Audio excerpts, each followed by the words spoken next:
The game is to be where you are, be it honestly and as consciously as you know how. Watch the latest Ram Dass documentary film, Becoming Nobody, on Gaia.com. Of course, there was fear in losing that familiar identity. But there was always also wonder. The Gaia.com library supports you with transformational content. See it for yourself and go to Gaia.com/BeHereNow and check out the Be Here Now playlist, curated just for you. Visit Gaia.com/BeHereNow and start your free trial today.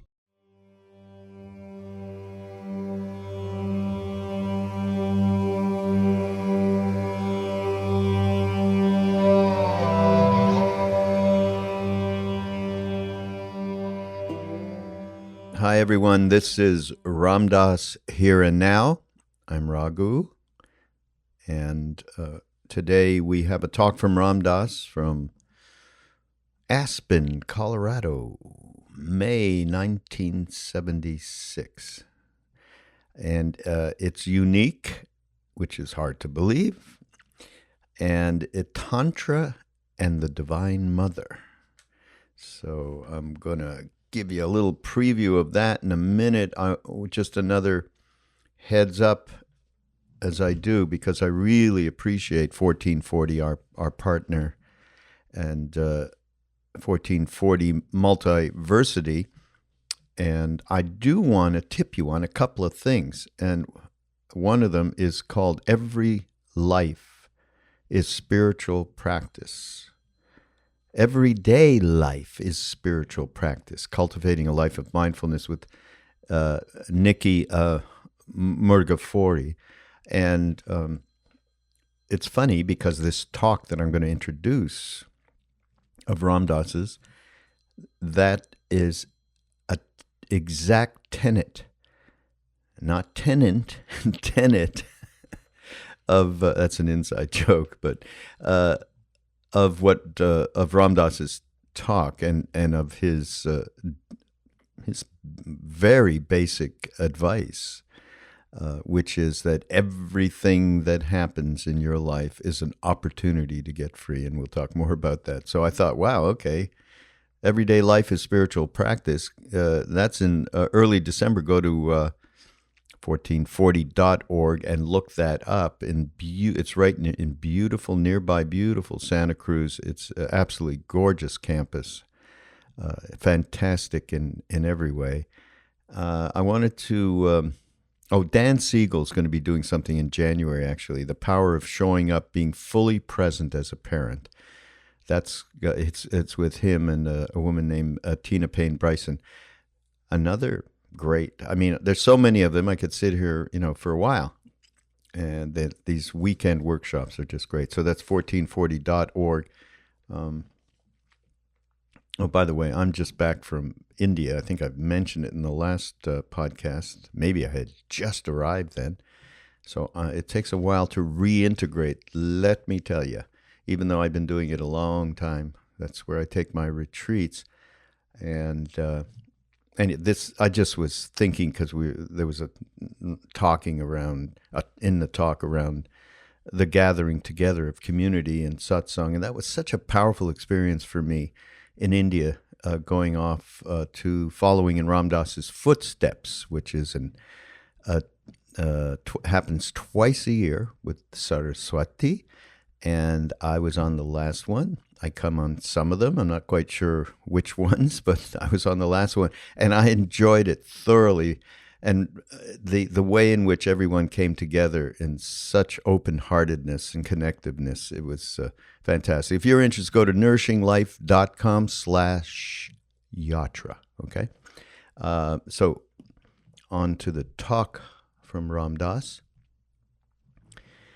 So basically, he's talking about, again, just like I mentioned for this 1440 retreat, everything in life, all life experiences, if you treat them as Kali, if you offer them to Kali, rather, she consumes all of your impurities. The universal mother consumes all of these impurities. If you just change your perspective a little bit and you see it that way, then things take on a little. They're not so grabby about the suffering or grabby about the dark thoughts. In other words, you're not reacting the way that you would normally when you have a place to give it up to. And that place is really not outside ourselves. That's inside ourselves. And so Ram Dass mentions here, I think he was living in New York City at the time because he had been seeing people in the mid-'70s after the Joya thing. And if any of you are going to ask about that, we'll have to send you an old article about what that was about, because that's going back. But he was in New York City. He was seeing people individual basis. He mentions it during the talk.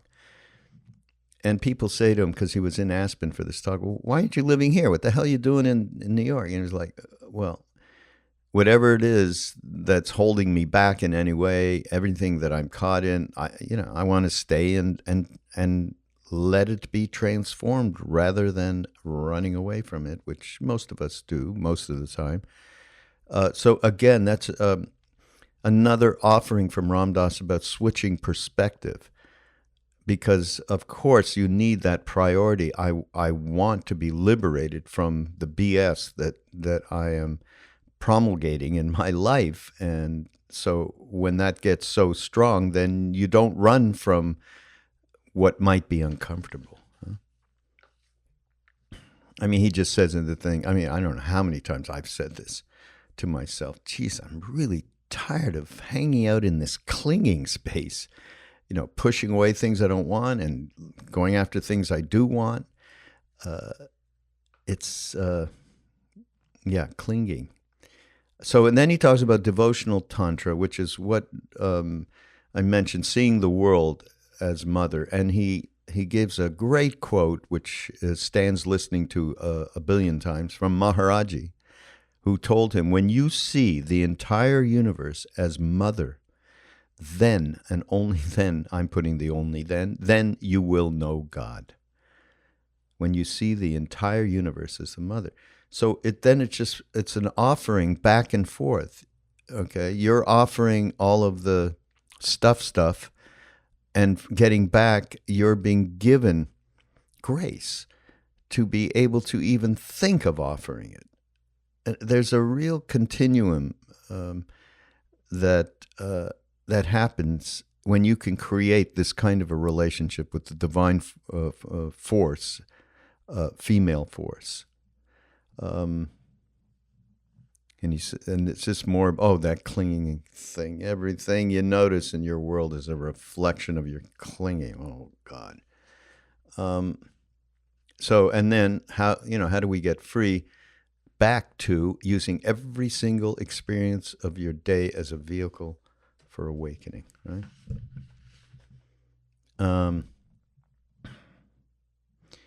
And I think this is something, when you get to this part where he talks about Elizabeth Kubler-Ross, that he had done a workshop with her of some sort, with other practitioners. Elizabeth was one of the foremost proponents of conscious dying, and all the way back in the day. And Ram Dass did stuff.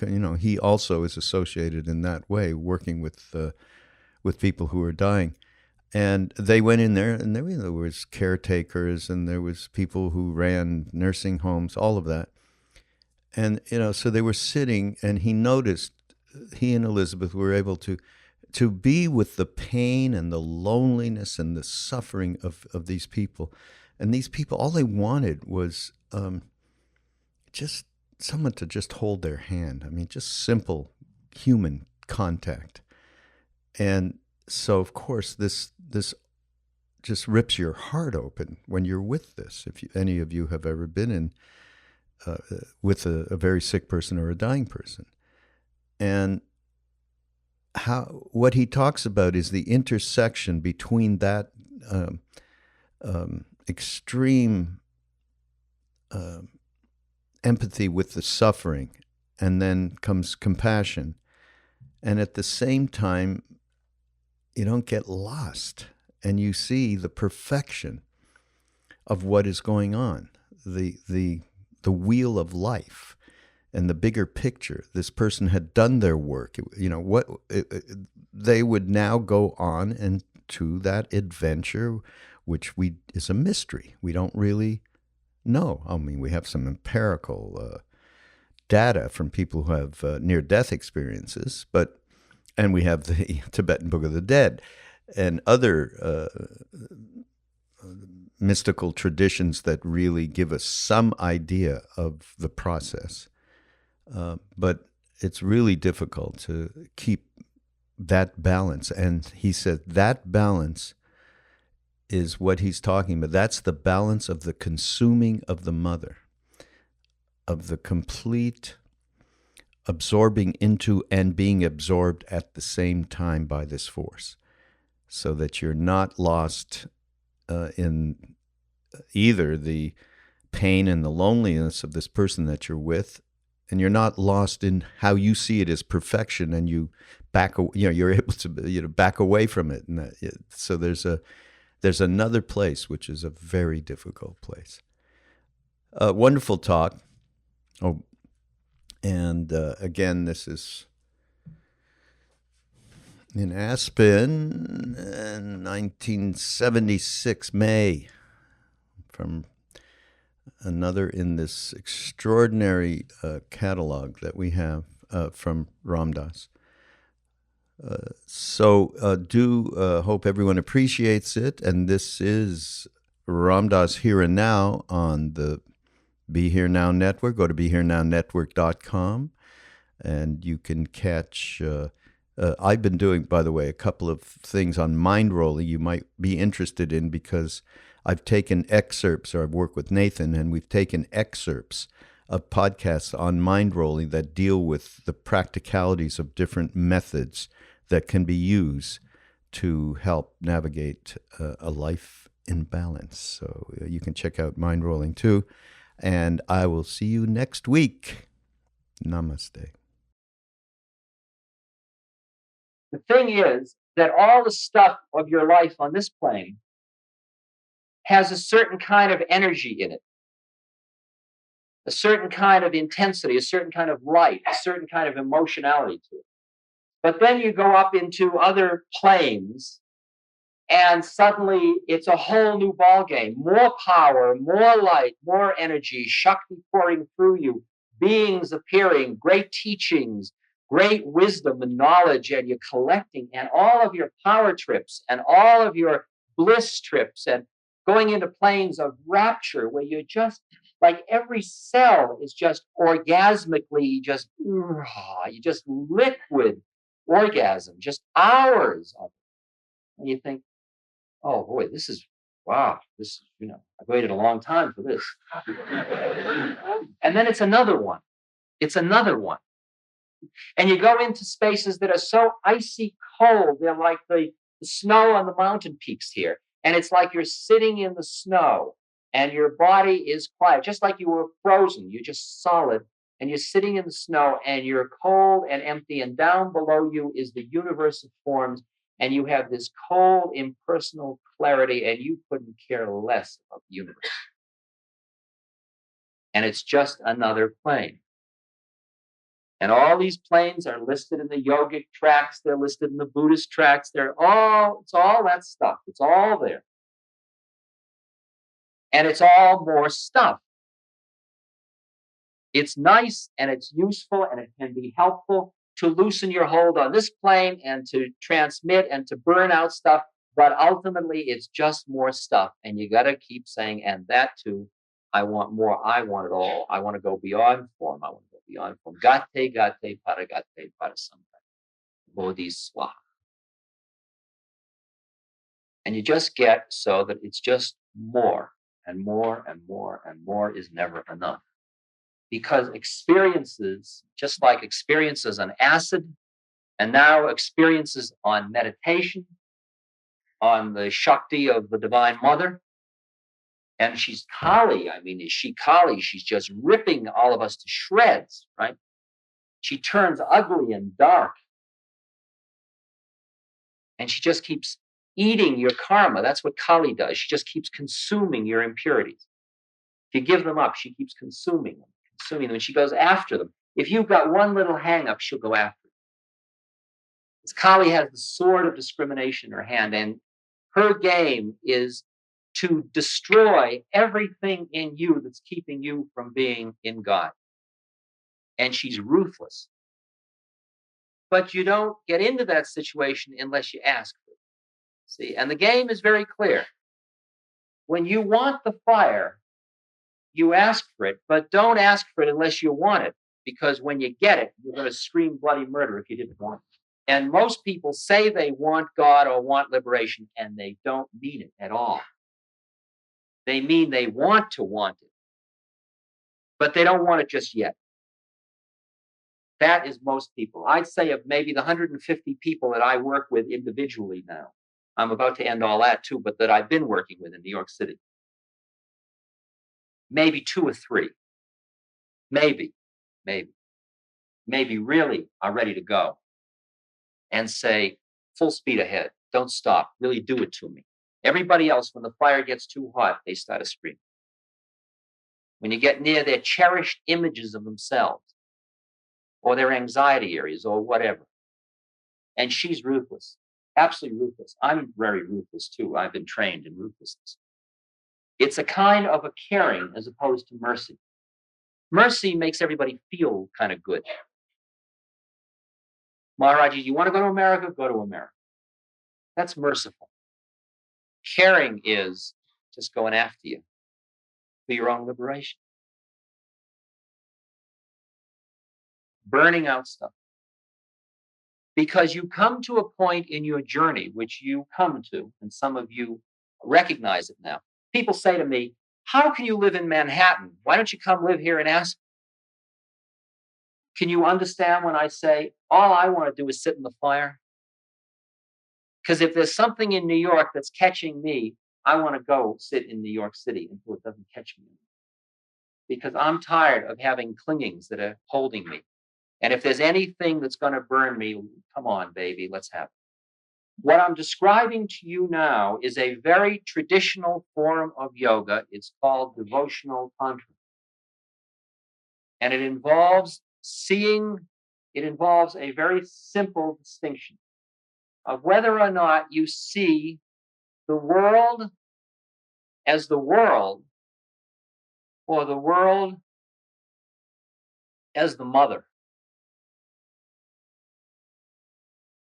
Maharaji used to say to me, Ramdas, when you see the entire universe as the mother, you will know God.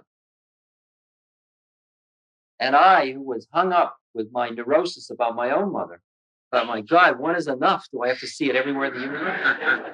I couldn't understand what he was talking about.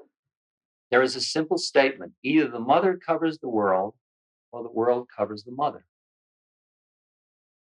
Example, you're walking down the street. Somebody passes you. They arouse you sexually. Either it is a person who has aroused you sexually and you start your sexual patterns of response. Or you say, wow, Ma, you're doing it to me again. You really got me that time, didn't you? Because the mother keeps changing her forms and will keep approaching you. And you'll begin to see that everything you notice in the universe is a reflection of your clinging. Think of all the things you don't notice as you walk down the street. And think of the things you do notice. Why is that?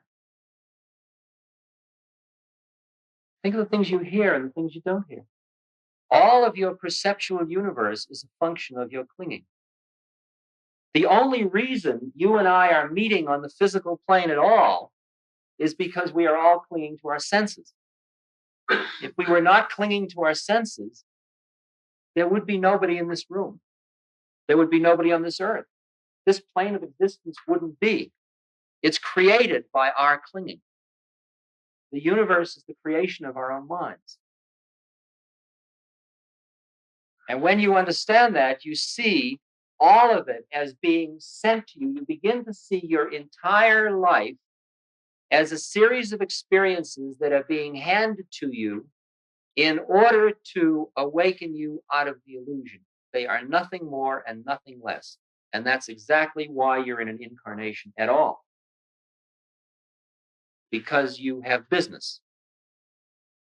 And if you think you're here to get more pleasure, by now you must have figured out that if you get more pleasure, you get more pain, because polarities are polarities. And because pleasure and pain are both in time, there is suffering, and you're not going to get it. You're not going to get home free that way. And those of you that have been through enough of that have had the despair of seeing that not more isn't going to do it. More isn't necessarily better, no matter how long they get. And you get to the point where you begin to look for that which is beyond polarity, beyond pleasure and pain. And you realize that your process of awakening out of the illusion of your own separateness, not denying the physical plane, by the way, not denying social game and all the parts of your dance, but not clinging to it, being free of that which is in time, which changes and decays and therefore involves suffering. How do you get free? Well, you may go to church on Sunday mornings, or you may meditate on Tuesday nights, but ultimately, I'll tell you what you do. You ultimately use every single experience of your day as a vehicle for awakening. And you begin to understand your life, that you have taken birth in order to go through a series of experiences until you transcend the dualism of experiencer and experience, and you have become, so that you are the mountain. You just are. Then you chop wood and carry water. Then there is nothing special. Then you just live life, just like a tree grows or a river flows. Then you are a statement of the dharma. You are a statement of the flow, of the Tao, of the harmony of the universe. Then you are not thinking, who am I and what do I do and how do I become enlightened? Because there is no I to think that. It is merely the process of living life. And every moment is all of it. You're not doing this for that because there's no time in it anymore. Every moment is your total existence, and you do nothing because you are at rest, and yet nothing is left undone. Because you're in an incarnation, and all the forces acting in you and on you, including your nationality, age, sex, relationships, all of it, are all forces acting just as the sun and the wind and the snow act on a tree. And the tree responds harmoniously to all that, and so do you. And your intellect is a vehicle, a servant, but you don't think your way through anything. It's merely available for you to use. But the level of flow in the universe is not. That must indicate that we must be drawing near the end. Because I've been really pumping it into you, or us. See, in the last analysis, I gave an interview for the New Age Journal, and it was published, and it talked about joy and all this stuff. And then I recall a guy from Naropa, I think, Joshua Zim, who's an old friend from Lama, wrote a scathing denunciation saying Ram Dass is just hanging everybody up in spiritual materialism. Now, let me explain what happens.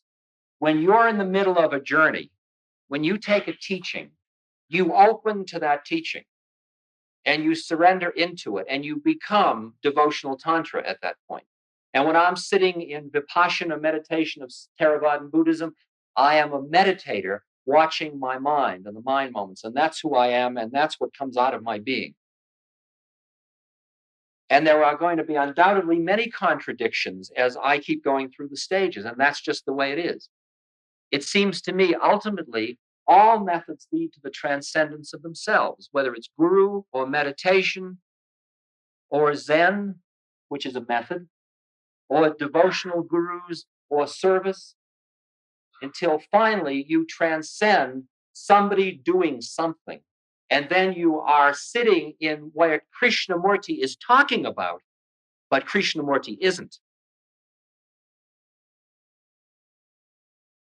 then you are just process. There's nobody home. There's nobody home. There's nobody to be frustrated because somebody isn't hearing him.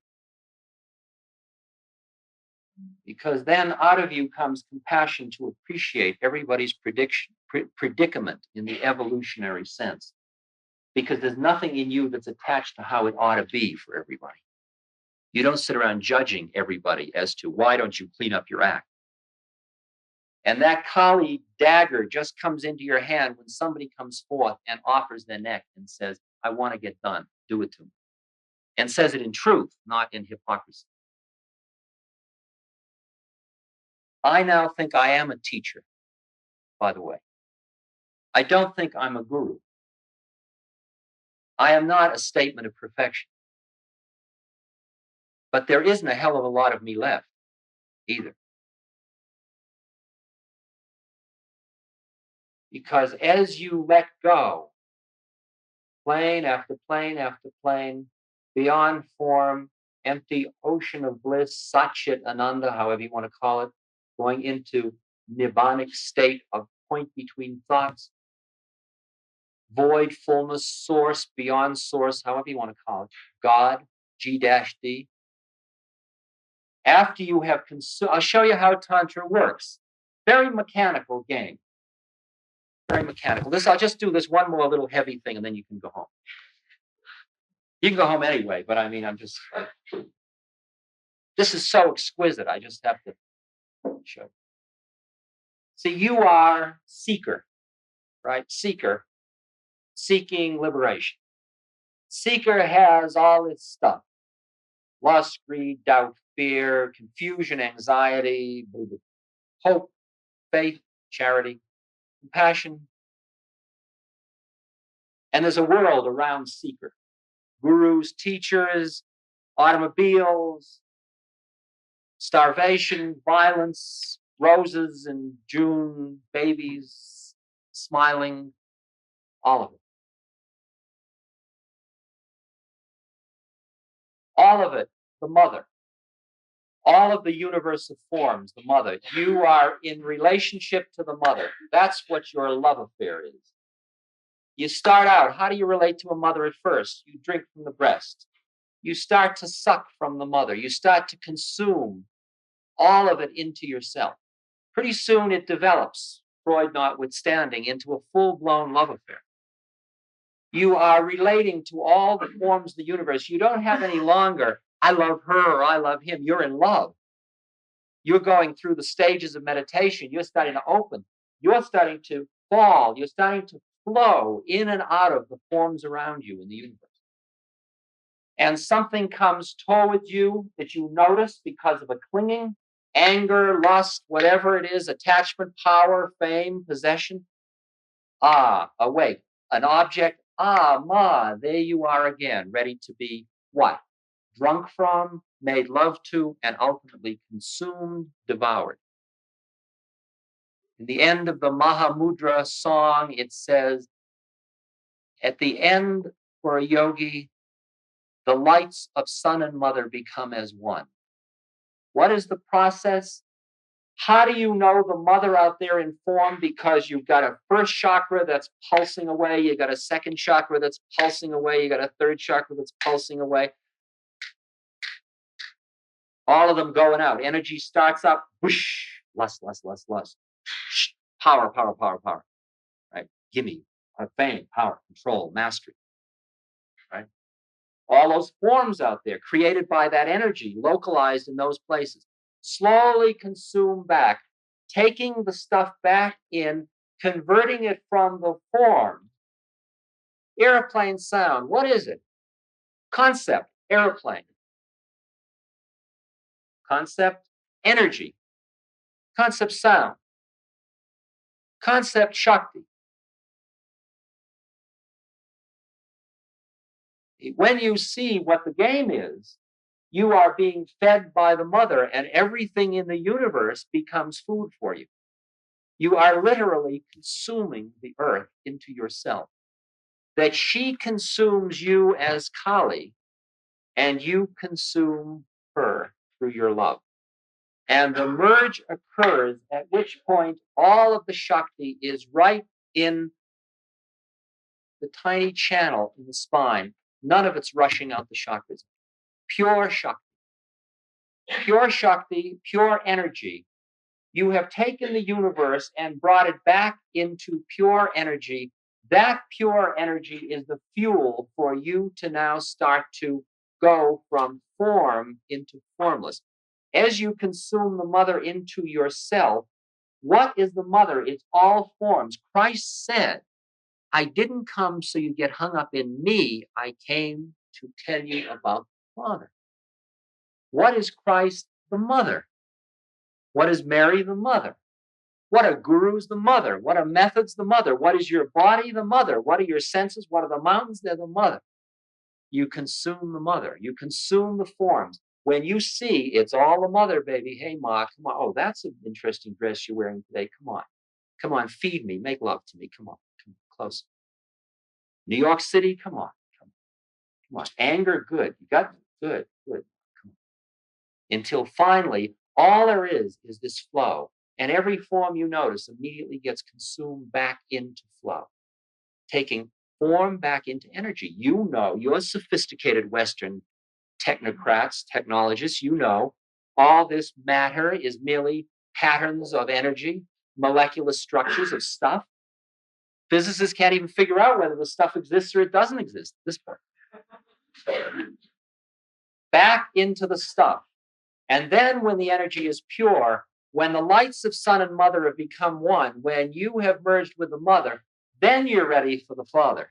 Because the only one that makes love to the Father is the Mother. You're never going to get into the bedroom, baby, as long as you're the seeker. The door is closed. First, you consume the Mother until you are the Mother. And in this process, do you understand you are the lingam and you are the yoni? You are the phallus that's penetrating into the universe, and you are the yoni, the vagina that's receiving everything into yourself. Because the soul is neither male nor female. That's part of your incarnation, just as Jew and Protestant and Catholic is, and American is. Those are all the patterns on different planes of relative reality. And you are, at the moment, we're talking about in process, still in illusion, an entity that is consuming your own stuff into yourself. You are consuming the Mother. Finally, it all turns in on itself, and all there is left is the Mother. That's called the Ancient One. That's what Mayor Baba talks. That's where most religions get to. The concept of the one in form. But the Father in Christianity isn't the Lord. The Lord is an astral entity. The Father in Christianity is the G-D in Judaism. And the G-D in Judaism is Nirvana in Buddhism. And it's Brahman in Hinduism. It's that which has no form. It never had any form. That's the Father. And the merging of form and formless until you aren't, never were, and never will be, and also are here in form. That merger comes only when you have consumed the universe into yourself. And to consume the universe into yourself, you must be strong enough to compassionately look at the universe of forms. And to do it fully, you've got to keep your heart wide open so it is being ripped apart as the bleeding heart of Christ out of the pain and the suffering of the world. And on this plane, doing everything you can to alleviate suffering and simultaneously having a clear vision of the perfection of the universe, of God's perfection, of the perfection of forms, that nothing is out of the natural law, including suffering, violence, death, and harm. And the power and strength of a human being to simultaneously keep those two levels of consciousness going. Not get so high and mighty of the perfection that you let somebody fall on their face in front of you and look and say, oh, it's their karma. Nor get so lost in picking them up and being angry because they fell, and the horror of the world and your righteousness and your pity and your suffering, that you don't see the perfection. I just came from a seminar just today. I've been for 5 days in a seminar with Elizabeth Kubler-Ross, who's a very dear friend. She's the woman that's written lots of books about death and dying. We just had 5 days together. There were 50 of us, of which 20 people were terminal patients, none of them over the age of 50. Some of them like 19 and 20-year-old girls and guys. Some of them in wheelchairs, right at the edge. Some of them will die maybe next week. And the rest of us were ministers and teachers and nursing home directors and doctors and me. And for 5 days, we sat together dealing with what it's like to be us in this situation.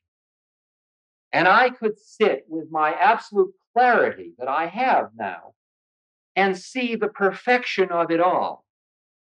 And at the same moment, as I listened to this incredibly beautiful woman saying, who's probably going to die this next week, and was sitting there in the room with an oxygen tank, breathing oxygen to just keep alive for the seminar.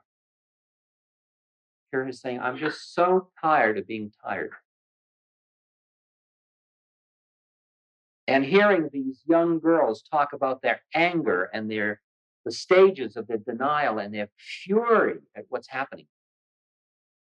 And when they take the chemotherapy and they lose all their hair and the vanity issues and all the stuff. And my heart was just being ripped to shreds by this human pain and suffering that we were sitting there with. And at the same moment, I saw with clarity just how it is, as Elizabeth sees also. And the beauty of that week was we all stayed right in there with the pain and the beauty and the clarity. And we just kept going in and out of the stew together, 50 of us, just going in and out until we didn't deny the pain. And we didn't deny the loneliness. And we didn't deny that each of them wanted to have somebody holding their hand at the moment they died. And at the same moment, we saw the perfection. And we explored what happens right after death. That is a living statement of that balance. That's the balance of the consuming of the mother. Do you understand what I'm saying? Is it getting through? A month ago, I visited San Quentin death row. I went down the road talking to each guy. You know what it was like? It was like being in a Tibetan monastery visiting the lamas. Because these guys are going to die. It's a death center. They're not the ones that are going to live, and they've given up. And they're wide open. They're like children. They're beautiful. And I said to them, I don't know whether what's happened to you is a curse or a blessing. And we got so clear in San Quentin death row that 35 of us started to send out blessings of love and peace to the universe. Straight, with kisses from death row. The guys that society is going to put to death.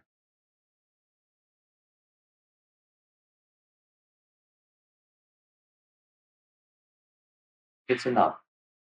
It's enough. It goes on and on. It goes on and on until we're all done, until none of us need to do any of this anymore. The only reason we keep meeting is because we have to keep doing this till we're done, until we are it. And then there's no reason to meet anymore because we can't get away from each other anyway. And time and space isn't what it's about. Then you just become your dharma. You become the perfect doctor, the perfect lawyer, the perfect housewife, the perfect mother, the perfect whatever.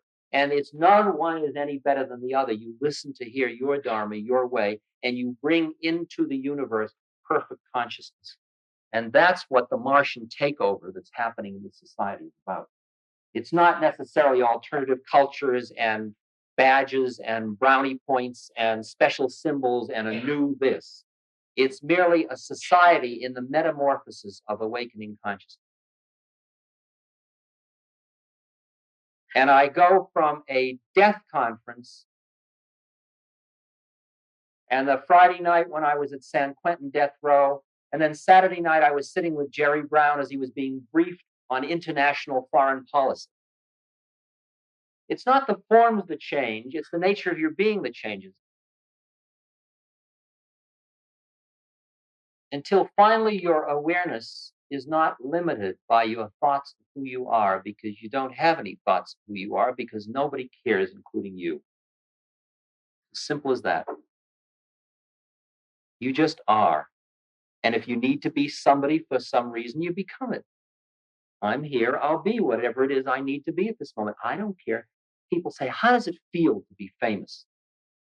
So I think now I'm famous. So how does it feel?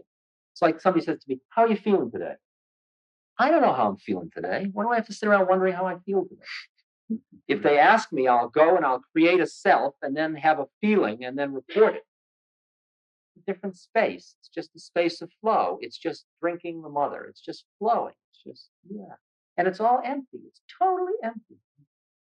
And that isn't a negative statement. It's all enough. Every moment is so fit. It's like baklava. It's so rich. And it's, every moment is. These 5 days with this scene, I was just drinking everything. It was just, every moment was so much. And collecting none of it. It was just going through. It goes through you just like Chinese food. You don't have to collect it. It just flows right through. You're always empty. You begin to feel like a moron. Your mind's totally simple. I walk in here. I couldn't have predicted 5 minutes. When I sat down here, I couldn't have predicted what tonight would be about. Tomorrow night, I'll be in Denver. It'll probably be entirely different. I'll probably be in a very different space. The whole thing will be entirely different. I have no idea. I don't care. Because I trust the process. And when you trust the process and trust your own beauty, and when the unworthiness comes up, you say, oh, Ma, doing it to me again. Here, you take it. Feed Kali. She eats it. Here, Ma, you eat it. That's the statement for a long time. Hey, Ma, you eat it. You eat it, Ma. Your anger? What do you want to do with your anger? You know why you get angry? I'm supposed to stop. I shouldn't do this. Okay, you know why you get angry? You get angry because something in the world isn't harmonious with how you think it ought to be. That's all you get angry for. It's just doing its thing, whatever that is. But you don't like it. Because you're saying, if I were God, I wouldn't do it that way. Your anger is basically a judgment of God. Otherwise, you might want to change something, and you might have a feeling of that's not right and go do certain things because it's dharmically, you must do it because of your particular moment. But what would you sit around with anger for? And you get to the point, the minute you see the anger, anything in you that's not going to get you to God, you don't want it anymore. So you say, here, Ma, you eat it. And you get so. The anger starts, hey, Ma, you eat it. You just breathe it out and let it go. You let it go. You don't hold on. I was a therapist for years. We analyzed it, climbed into it, studied it, worked with it. We did this for about 3 days at this conference. Everybody talked about their anger and their loneliness and their self-pity. And, it was so thick. It was just like, it was like being in maple syrup and honey. And finally, I said to Elizabeth, do you think it's enough? She said, yeah, I think. Let's put it into another balance. So we just went up together, the whole group, all 50. And then you get up to a space and you look and you see all that stuff. All right, look at all that. Wow, look at how lonely she is, she's saying to herself. Look at her melodrama, she's saying. A minute ago was my melodrama. Don't you tell me I have no right to be angry, she's saying. And a moment later, she's saying, wow, look at that. Same person. The balance, the balance, the balance. Consume the mother, the balance. Offer it. Feed the mother, eat the mother, feed the mother, eat the mother. Become the mother, make love to the father. 2 levels of Tantra. Seeker with mother, boom, intercourse. Then mother with father, boom, intercourse. Total merging, total orgasm, eternity. No more time, no more space. You are. Just like in sex. You notice? Here I come. Then there I went. But you're not saying, here I am. It just is.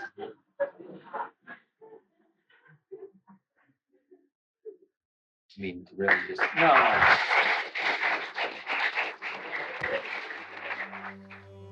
This podcast is brought to you by the Love Serve Remember Foundation and ramdas.org.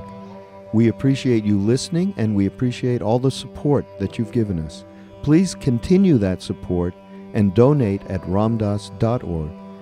We can then continue to share what Ram Dass has been sharing for all of these years. Thank you.